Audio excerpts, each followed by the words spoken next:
มาเว้ยสวัสดีครับเจอกันอีกครั้งนะครับหลังจากหายไป2 สัปดาห์ไปปั้นดินเล่นไปเดินที่กว้างๆที่มีอาคารใหญ่โตนะครับแล้วก็กลับมาคิดงานต่องานชุดนี้นะครับน้องที่ทำงานเอาเกมที่ตัวเองเล่นมาอวดนะครับเป็นเกมที่ตัวละครสร้างจากดาบคาตานะนะครับซึ่งผมดูแล้วเนี่ย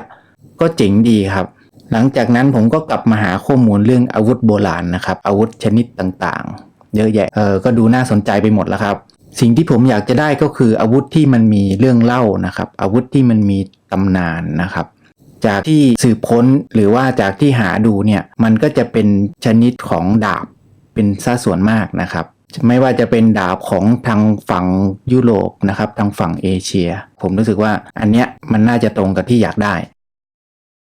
งานชุดนี้นะครับผมตั้งชื่อว่าดาบแห่งสงครามชิ้นแรกที่จะนำเสนอนะครับ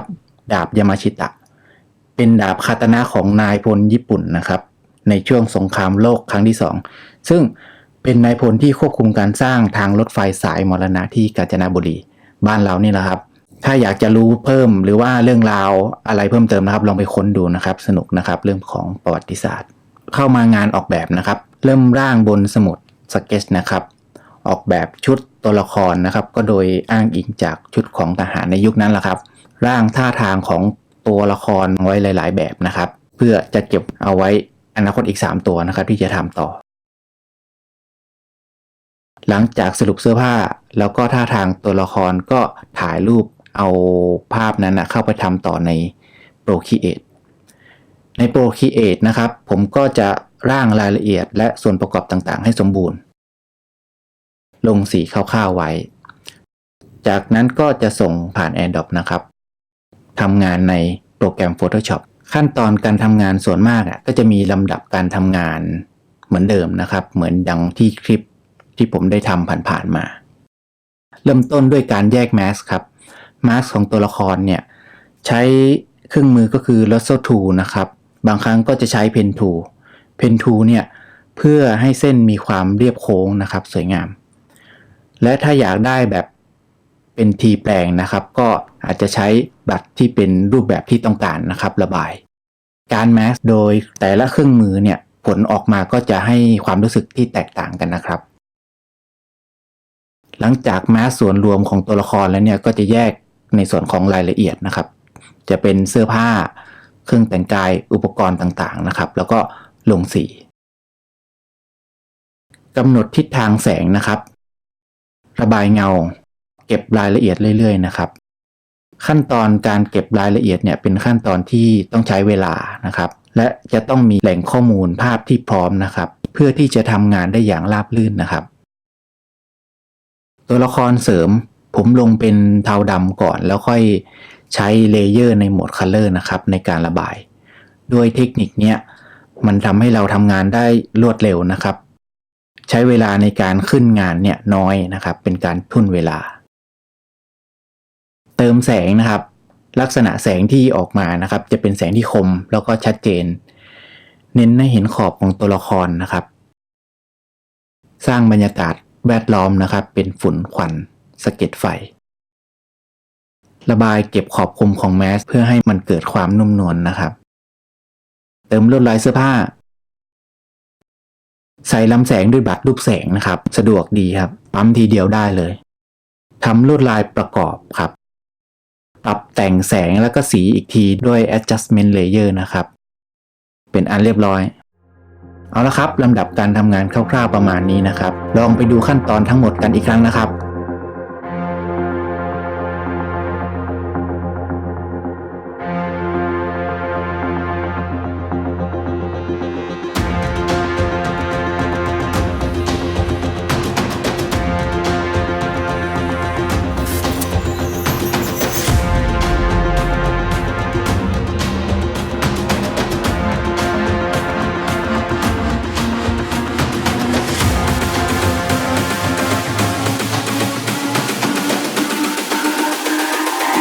It's all about humanity.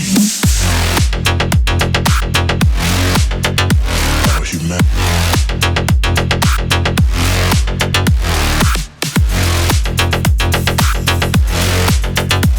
About it's It's all about humanity. About humanity.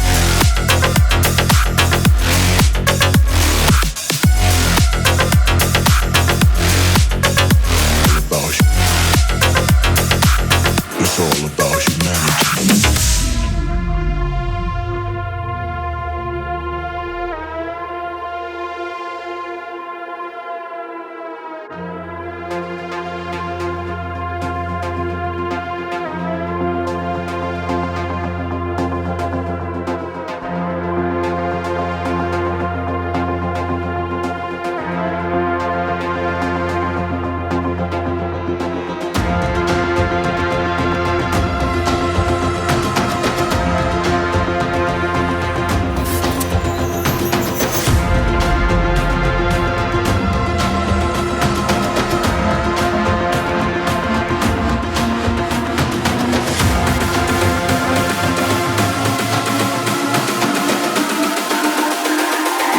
It's all about humanity.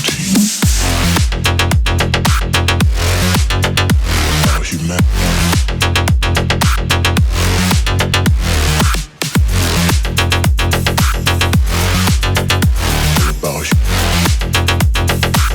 It's all about humanity. About humanity.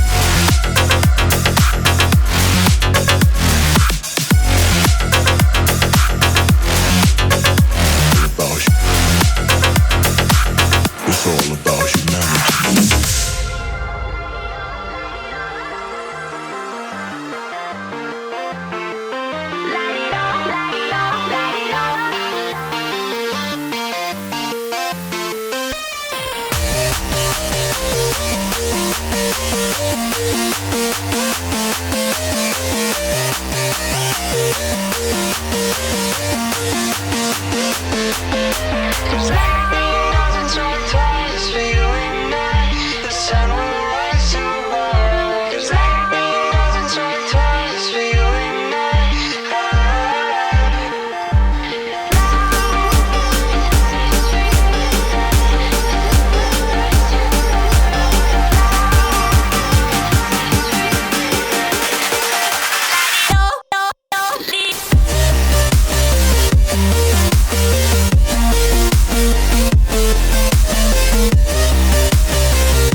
wasted thinking about it.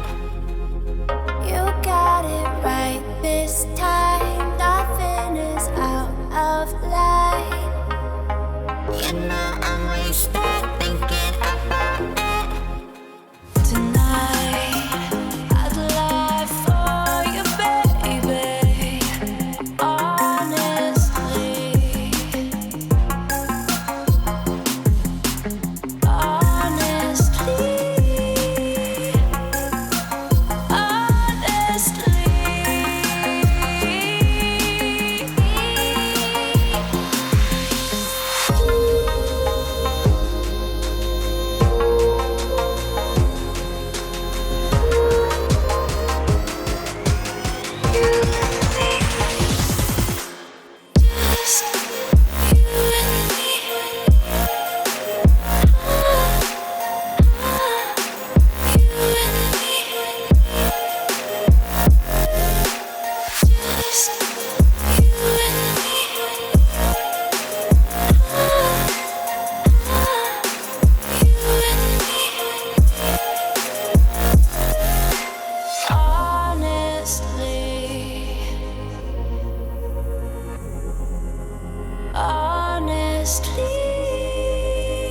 เรียบร้อยแล้วครับสำหรับงานชิ้นนี้ ส่วนดาบเล่มต่อไปจะเป็นของใครอย่าลืมติดตามกันนะครับ See you again next time ขอบคุณสำหรับการเยี่ยมชมแล้วเจอกันครับ Just